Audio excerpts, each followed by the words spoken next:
Good morning, and thank you for joining us for our Advancing Research with Linear Probes webinar series. I have a few notes before we get started. Following the presentation, we'll hold a live question and answer session. And please use the Q&A feature in Zoom to post your questions rather than the chat feature. If you need to talk with us, you can use the chat feature for that purpose, but if you'll post your questions for the speaker in the Q&A. And then after the speaker finishes, we'll have a live session where he will answer those questions. So today's speaker is Jeremiah Morrow. He received his PhD in neuroscience from the University of Arizona, where he researched how the primate amygdala encodes sensory and social information. He is currently a postdoc in the Costa Lab at Oregon Health and Science University, where he focuses on understanding how mesolimbic brain structures work together to support learning.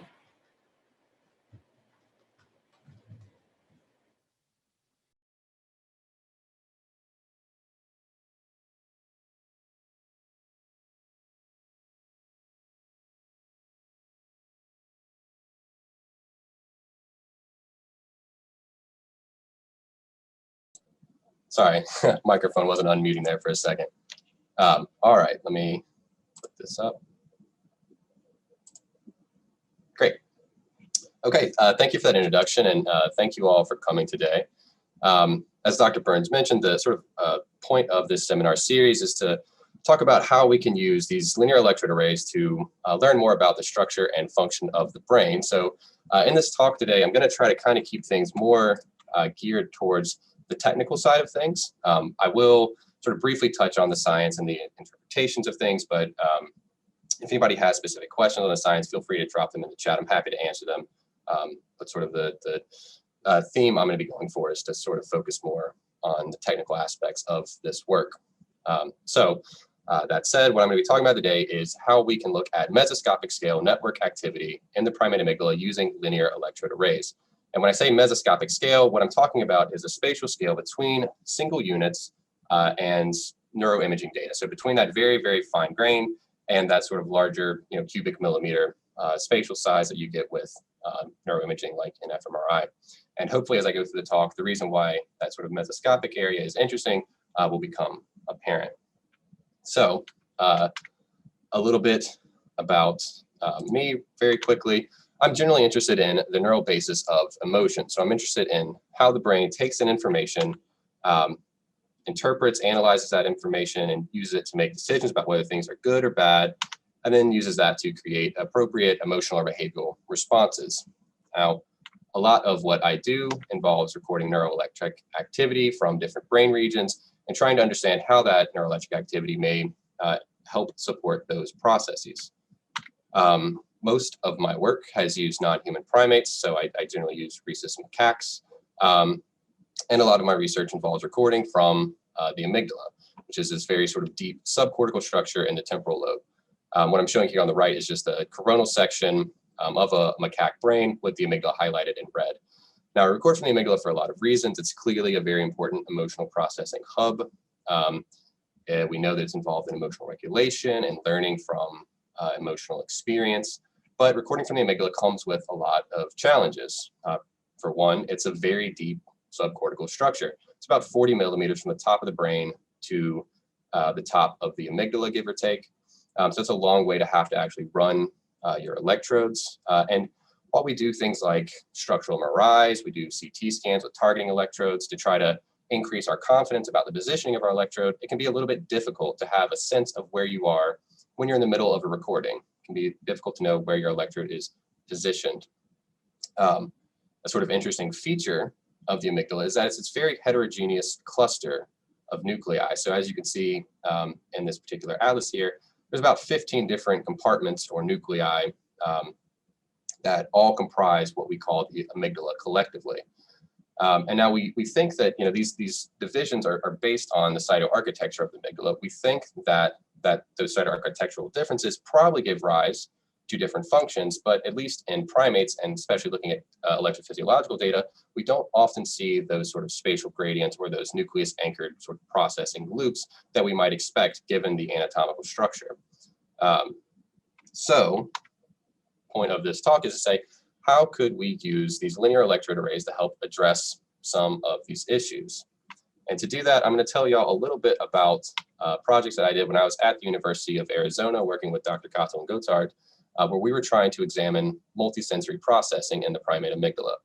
Now, again, I'm not going to go into a whole lot of the details on the science, but I'm going to give you a little bit of the background just so we can be on the same page. In these experiments, what we were doing was presenting animals with relatively meaningless stimuli from different sensory domains. So we were showing images like fractals, everyday objects that were unfamiliar to the monkey, but really shouldn't have had any inherent meaning. Our tactile stimuli that we use in these multisensory processing projects were gentle airflow stimuli. They were very light. They just sort of deflected the furs. We did not intend them to be aversive or particularly jarring. Our auditory stimuli were complex sounds, things like a piano chord or paper ripping, but again, not social calls, nothing that should have inherent meaning to these animals.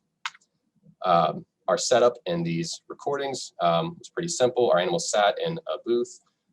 They had a computer monitor in front of them that we displayed the visual stimuli on. They had speakers to either side of the monitor that were used for the auditory stimuli, and we used these lock line hoses to deliver airflow to areas on the head. We intentionally avoided things like the ears and the eyes. We, again, didn't want these to be aversive stimuli.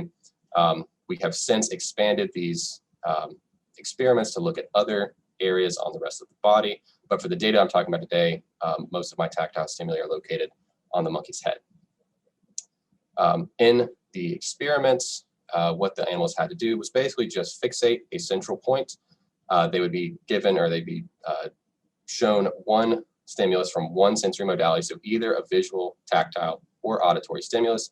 Stimulus was delivered for 1 second. It would then turn off, and then there was a brief delay before a juice reward was given. That juice reward is really just there to keep the animals motivated. There's no differential reward for the different stimuli. They all basically have the same structure, same trial structure. If the animals are hitting my fixation point and getting through the trial, they're going to get that juice reward. So when we look at neural activity in response to these stimuli, we think that a lot of that activity is going to be driven by the sensory features of those stimuli. Now, when we started these experiments, we were really interested in single unit processing of multisensory information in the amygdala.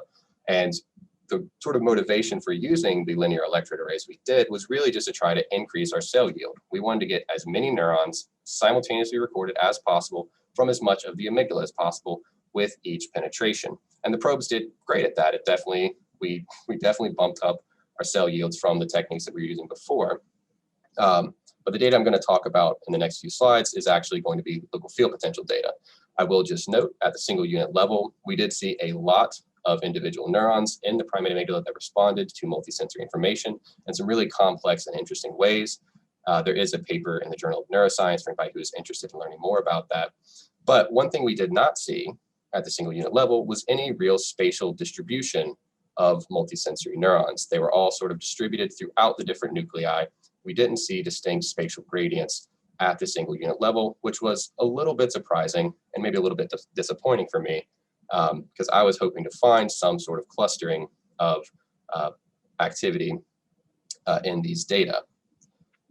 So as we sort of wrapped up our single unit work, we decided to just sort of look at the LFP to see if there's anything else we could learn about multisensory processing from those signals. And we were immediately just struck by how sort of rich and structured those data were. So what I'm showing you here in A is just that task structure. Again, it's over top of some LFP traces. And what these LFP traces are is the average LFP across all trials, all stimuli, just averaged together relative to the time of stimulus onset. There's 16 rows here because I was using a 16-channel linear electrode array, a V probe. These contacts here are all spaced by 400 microns. So essentially this gives us about 6 millimeters of coverage.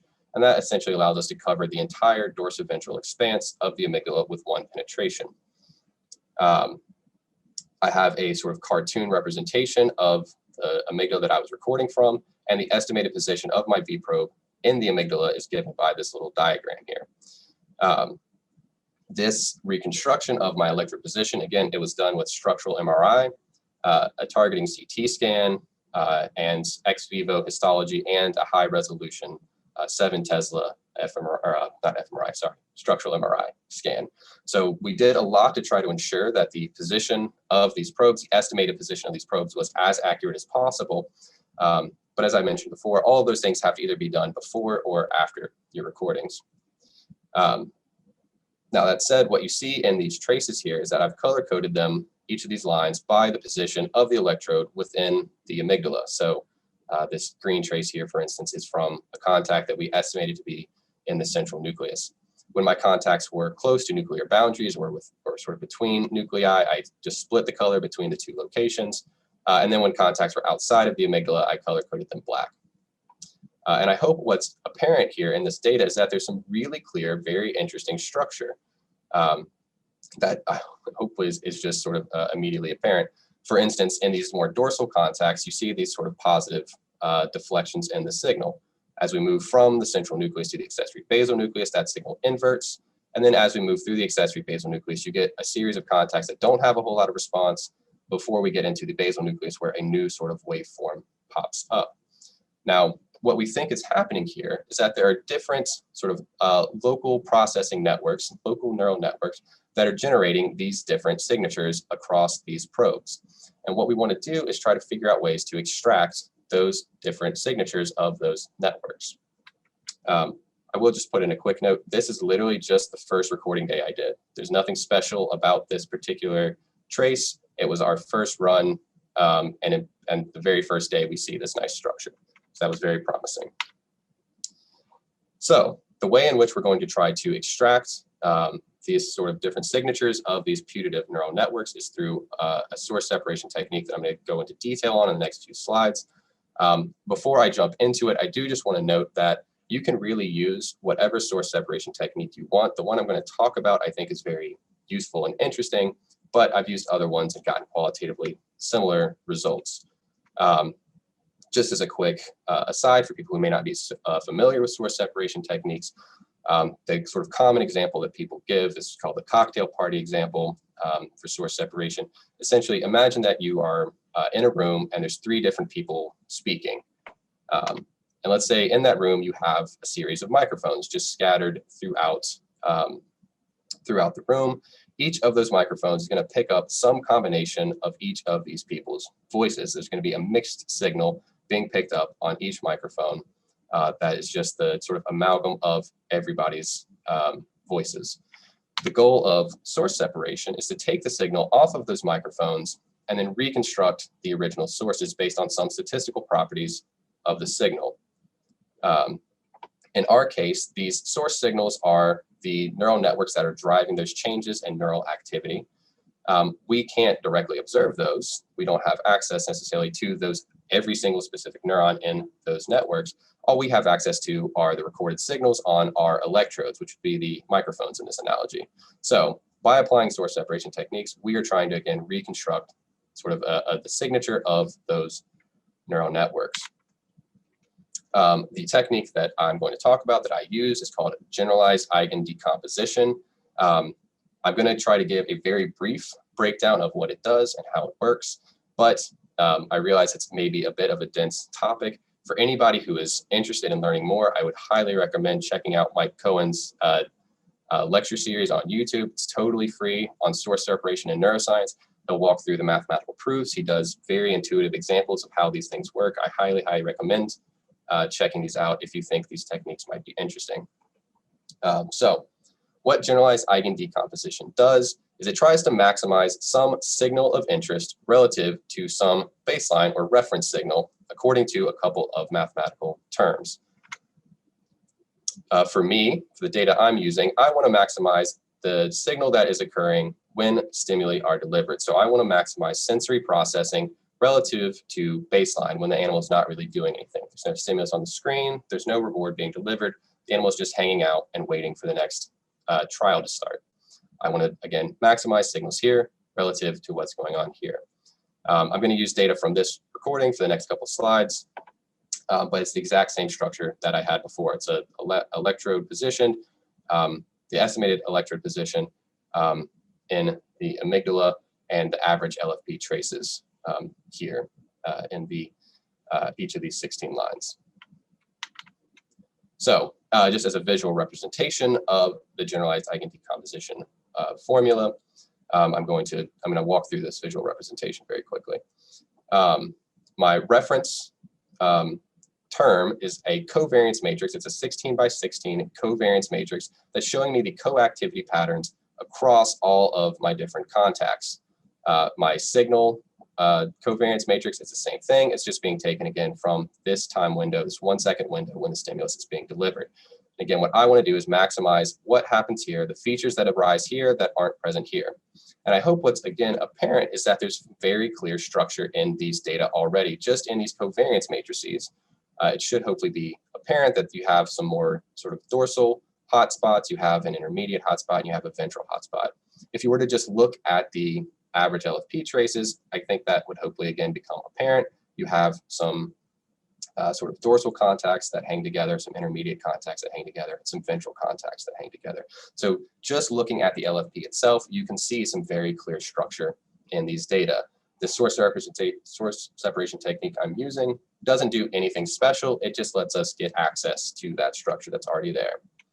So the way that we describe these sources is through these two terms, the W matrix and this lambda matrix. And what the W matrix is a matrix of eigenvectors. So each column in this W matrix is an eigenvector. I'm not going to go through a whole lot of detail, or I'm going to try to not go through a whole lot of detail on what an eigenvector is. Effectively, what it does is it points to the directions of maximal covariance in these signals. So each of these vectors here is sort of giving you an idea of which electrodes are hanging together and in what ways. It's giving you sort of a spatial layout of the signal that you are collecting. It's a little bit more complicated than that, but think about it in that way for now. An eigenvector tells you a little bit about the spatial structure of your signal. The eigenvalue matrix contains eigenvalues along the diagonal here, and what the eigenvalues tell you is the strength of change that you're collecting with the decomposition captured by the eigenvector. So it tells you essentially sort of how strong the signal is. These two pieces together, the eigenvectors and the eigenvalues, again, give you a picture of sort of the full picture of the data, the space and the strength of the signal. Now what we can do, oh, sorry, I do just want to throw in one more plug for Mike. He literally has a paper in eLife describing sort of the concepts behind using generalized Eigen decomposition for analyzing LFP data. He does it both with simulated and empirical data. I think it's really worth checking out. And again, a plug for his YouTube channels where he has lectures on the textbooks that he writes on these techniques. Definitely check them out if this is interesting to you. So what can we do with this decomposition? What can we do with this information? Well, one thing that we can do is create things called component maps. And what these component maps do is basically takes the values out of these eigenvectors and creates a visual representation of the coactivity patterns across our electrode. So in these component maps on the x-axis, what we have are called the channel weights. What the channel weights do is they tell you how each individual electrode, so there's 16 dots here, that's the 16 electrodes, tells you how each individual electrode contributes to the network being extracted by this source separation technique. So for this first particular component map, what you see is that these three contacts in the central nucleus and these three contacts in the accessory basal nucleus all sort of hang together in the same way. They all have similar positive weights. As you move more ventrally along the probe and you move into the basal nucleus, you get an inversion of those channel weights. So the signals here in the basal nucleus inversely covary with the component that's being extracted, or with the signals that are being extracted from these more dorsal contacts. So this component map here tells you the coactivity patterns. It gives you an idea of the coactivity patterns that are being captured by this particular component. Now, there's no way that one individual eigenvector can describe all of your data. You need multiple vectors to sort of soak up all of the variance in your data. So these decompositions do return multiple components. In this second component map, so this first one is the one associated with the largest eigenvalue. It's the strongest change in our data being explained by the first component. This second component here is coming from the second eigenvalue and the second eigen vector. And on this one, what we see is that these contacts here that are in between the central and the accessory basal nucleus are the ones that are having their signal most strongly amplified.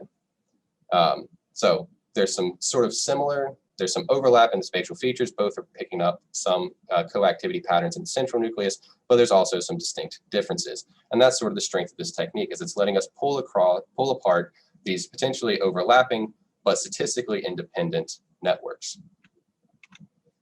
The other feature that we can take away from these data is what's called a component time series. And effectively what we do here is we pass all of this raw data through a filter that's defined by these component maps. It's a little bit more complicated than that, but again, for the sake of this talk, just think about it that way. So for example, in this first component, what we're going to be doing is essentially negating the signal on these first two contacts that were outside of the amygdala, because their channel weights are effectively 0. We're going to be amplifying the signal on the central nucleus contacts and these accessory basal contacts, and we're going to be inverting and amplifying the signal on these basal nucleus contacts. The weighted sum of all of that activity is what's going to give us the component time series. And these time series data are just like any other time series data. You can do any sort of time series analysis that you want on them. You can do standard time frequency decompositions to look at frequency and specific changes in power. You could look at cross-frequency coupling. You can do whatever you want in terms of sort of canonical LFP analyses with these data. So let me talk a little bit about some examples that we pulled from these data sets for these component maps and these component time series.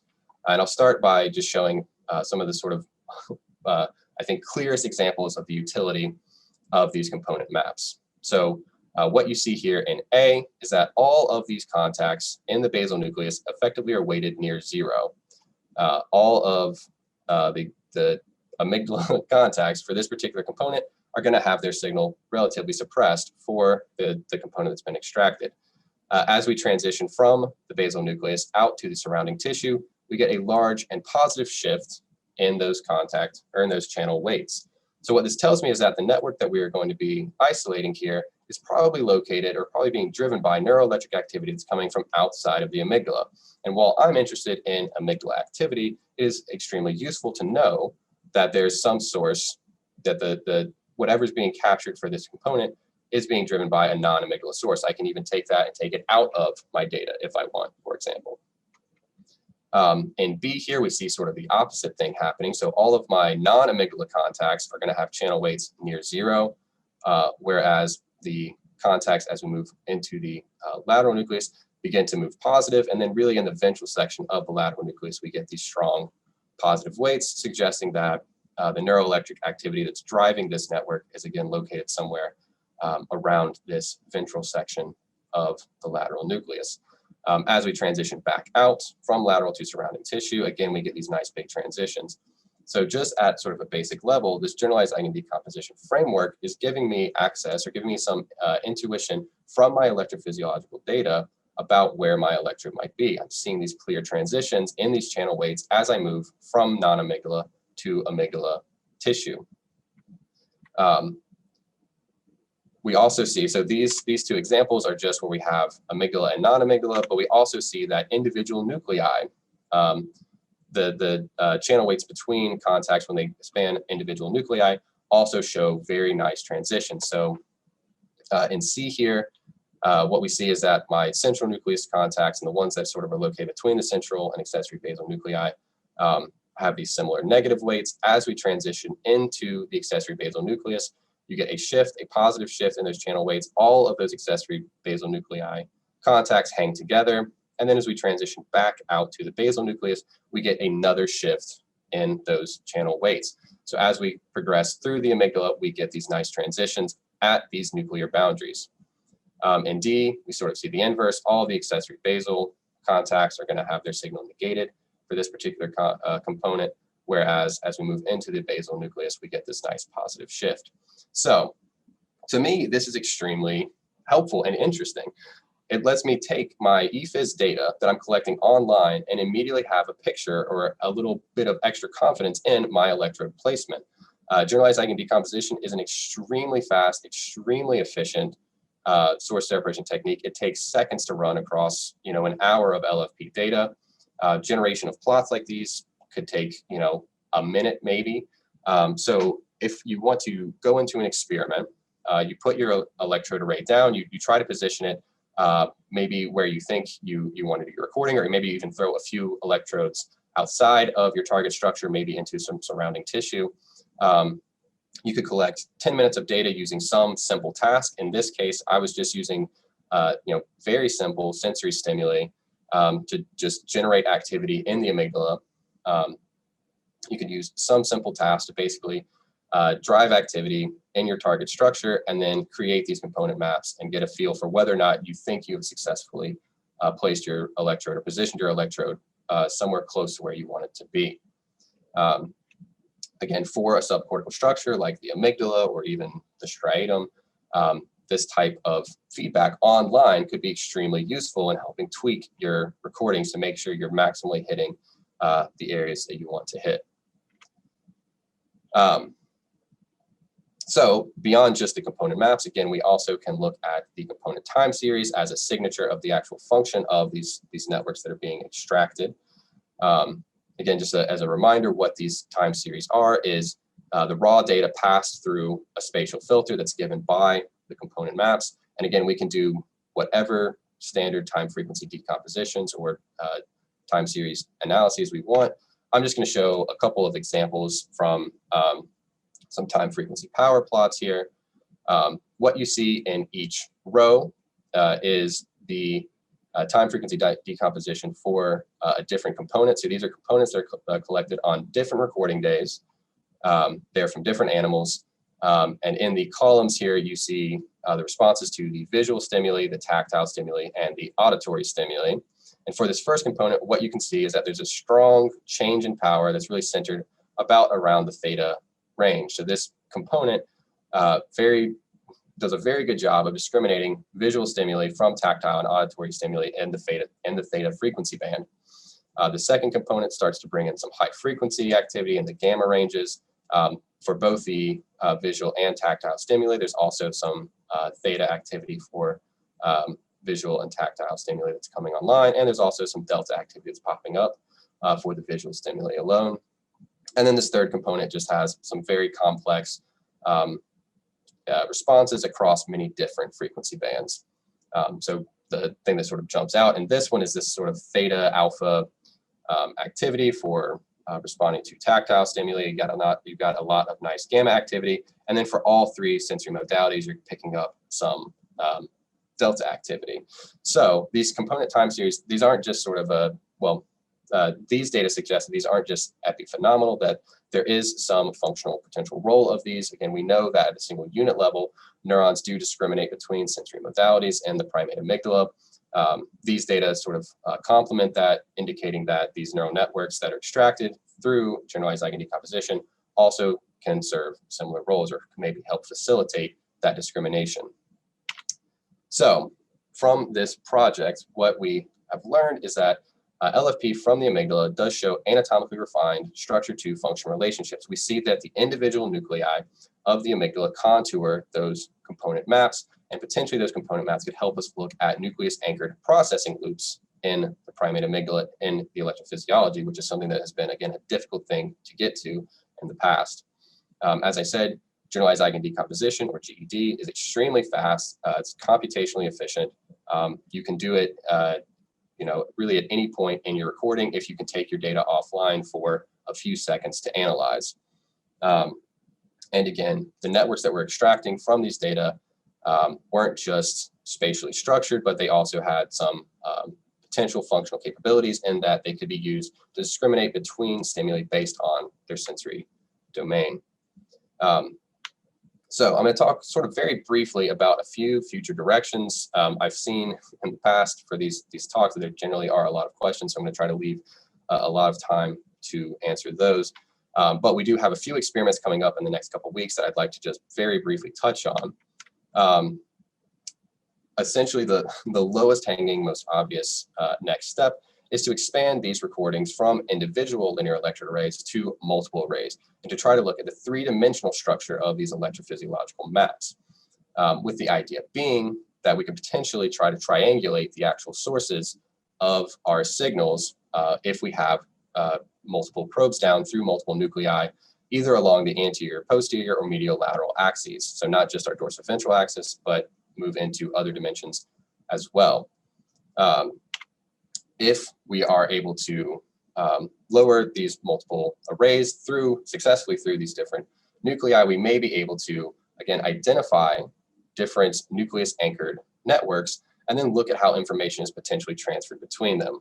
This is sort of the first goal of our next set of experiments, is to look at local processing within the amygdala and look at sort of how information may be transferred between amygdala nuclei by looking at these LFP network, or these networks from the LFP. And the last thing that we want to try to do is expand these recordings to multiple brain areas and try to extract networks from these different areas. So in this case, I've included the ventral striatum, and try to look at how activity between regions may be coordinated within the LFP that we collect in these experiments. So with that, I'll go ahead and thank the people that have helped me with this work over the years, my old lab at the University of Arizona, and all the people who helped me collect my data there. Mike Cohen, who's helped with all of the analyses and taught me how to do really everything I know how to do with LFPs. Clayton Mosier, who was a former member of Dr. Gothard's lab. He has moved to Caltech for a little while now, but he helped me sort of get up and running when I first arrived. And of course, I want to thank my current lab at the Oregon Health and Science University, Dr. Costa's lab. And with that, I'll take any questions that you may have.